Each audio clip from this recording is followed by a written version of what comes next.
Hi there, this is your video on three-dimensional figures. We talked about points, lines, and planes in class, and now we're going to kind of put all of those together to create three-dimensional figures.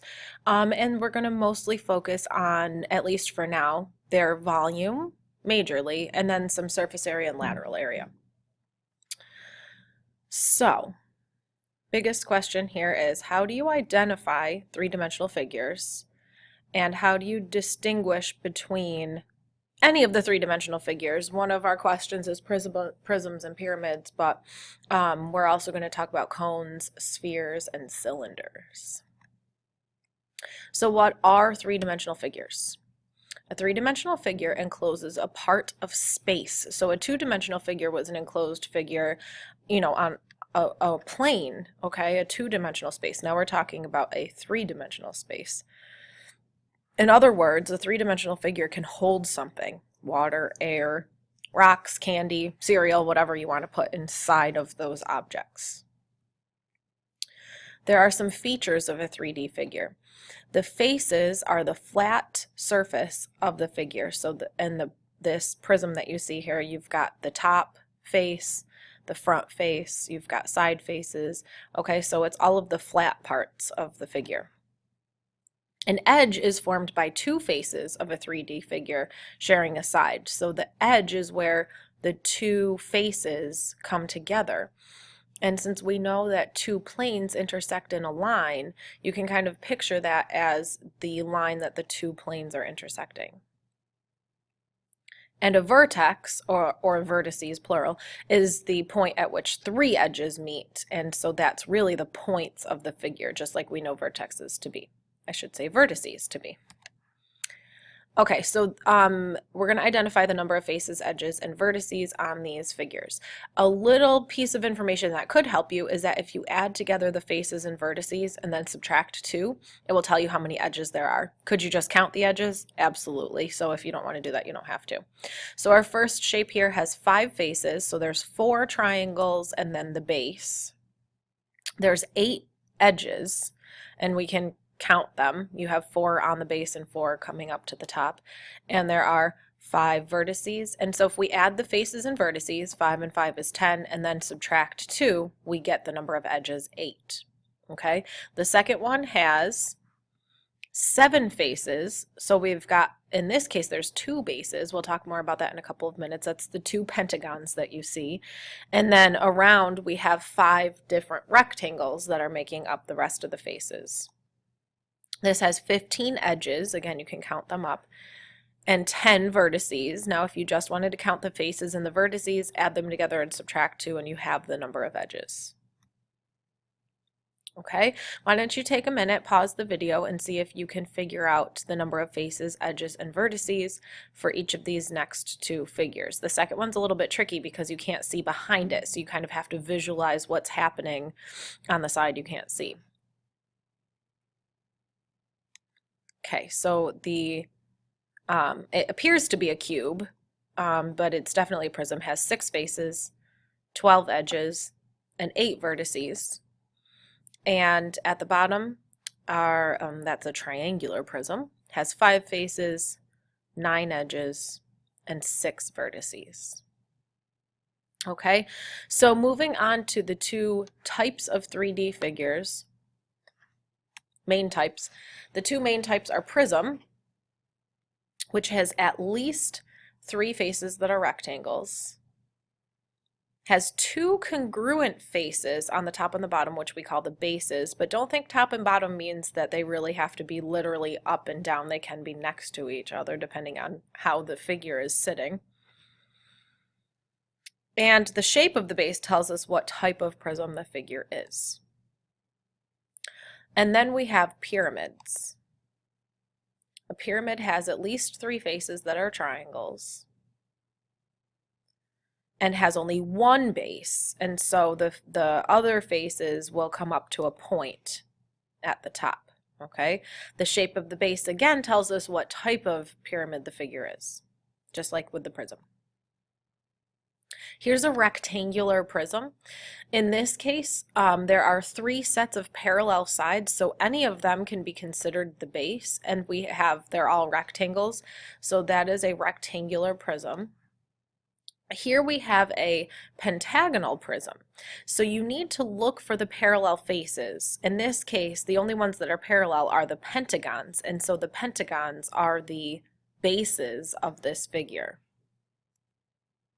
Here's some pyramids. We have a square pyramid because the base is a square. We have a triangular prism because the base is a triangle.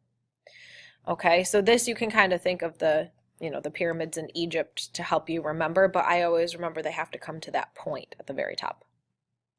Other 3D figures. A cone, which is basically a pyramid with a circular base, and that just has a specific name, a cone. Just notice that unlike the pyramid, we don't have faces, okay? We have the base, and then we have a curved surface as opposed to an actual face. You have your cylinder, which has two circular bases, so that is more like a prism. But again, it has the curved space in the center instead of actual faces.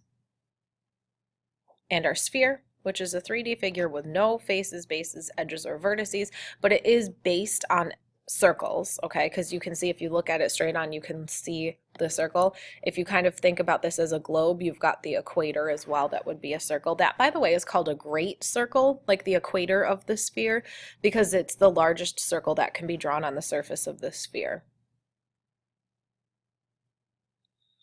Okay, so we're going to name some figures. We're going to do this really quickly because I don't want to take up too much time. This is a cylinder. This is a triangular prism.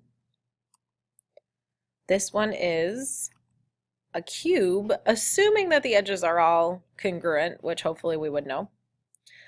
This one is a square pyramid or a rectangular pyramid. If you're not sure that the base is a square, you can call it a rectangular pyramid. And one last tricky one. What do you think this one is? And it is a pentagonal pyramid. Pentagon for a base, and all the sides come up to a point, so a pentagonal pyramid.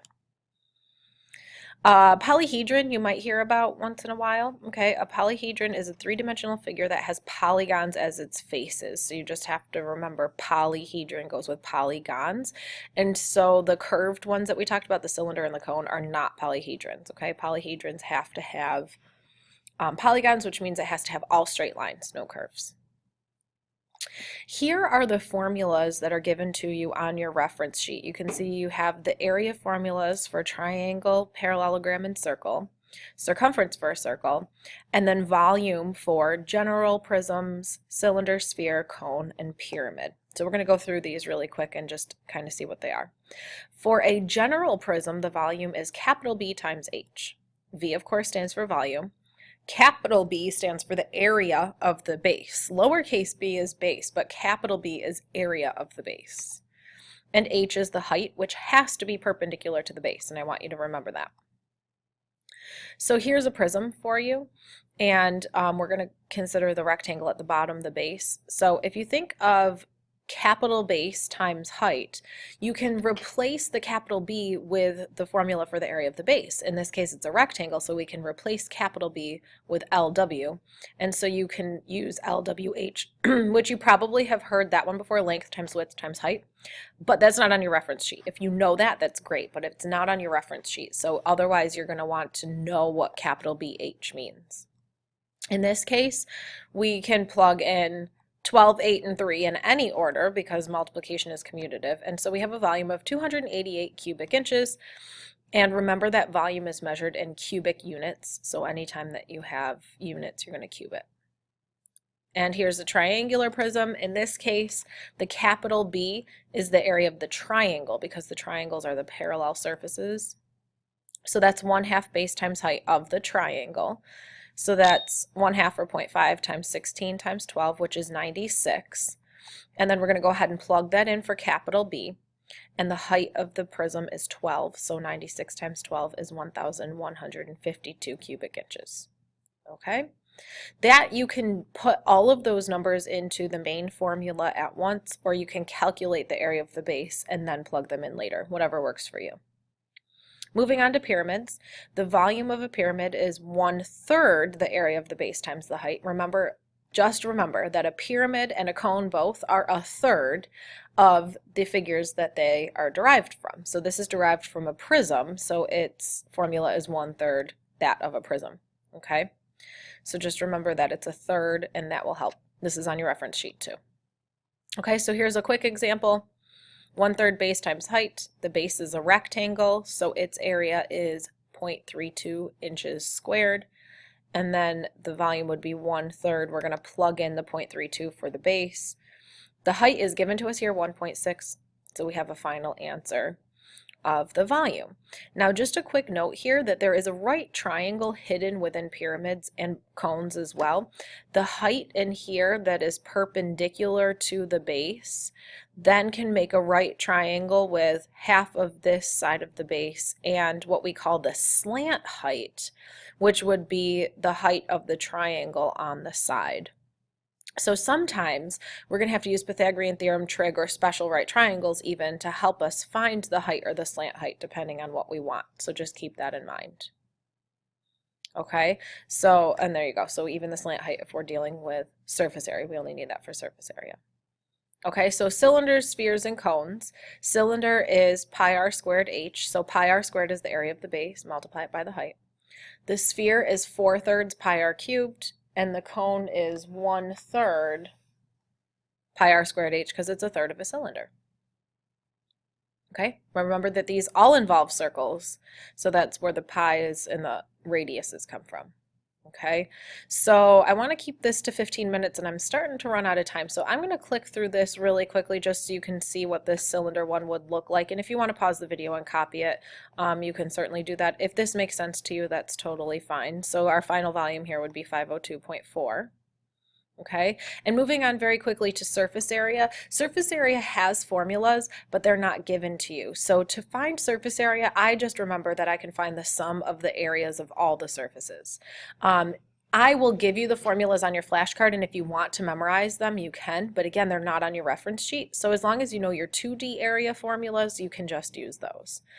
For lateral area, you're going to find the sum of the areas of the surfaces, except for the base or bases, if there's more than one.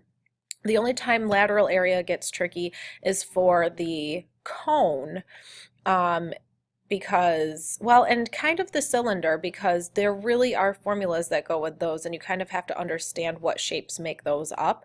But we'll talk about those a little bit more detail later, okay? But just here's an example of a cylinder. So a cylinder is made up of 2 circles, and believe it or not, when you unwrap a cylinder, the center part is actually a rectangle. So to find the surface area of this cylinder, we would multiply the area of the circle by 2, so we have 2 pi r squared, and then multiply the length times the width of the rectangle. Okay, now the length of the rectangle is actually the circumference of the circle, and the width of the rectangle is the height. So you can see how those pieces are all substituted in to find all of those dimensions to find the surface area. Okay, so here's your flashcard number 47. The title's at the top there. I cut it off of the flashcard. So I do want you to copy that flashcard. Of course, you can copy it from Instagram if you'd rather not pause the video and copy it now. But that has the volume formulas we just talked about, plus lateral area and surface area formulas that, again, you would have to memorize if you didn't want to just know how to do that. Okay, remember that slant height I talked about a couple of minutes ago? We use the letter L for slant height. Okay. All right, so that is all, and I hope this was helpful. I know it was a quick video, and this is what we'll be working with for the entire block next class. I will see you then.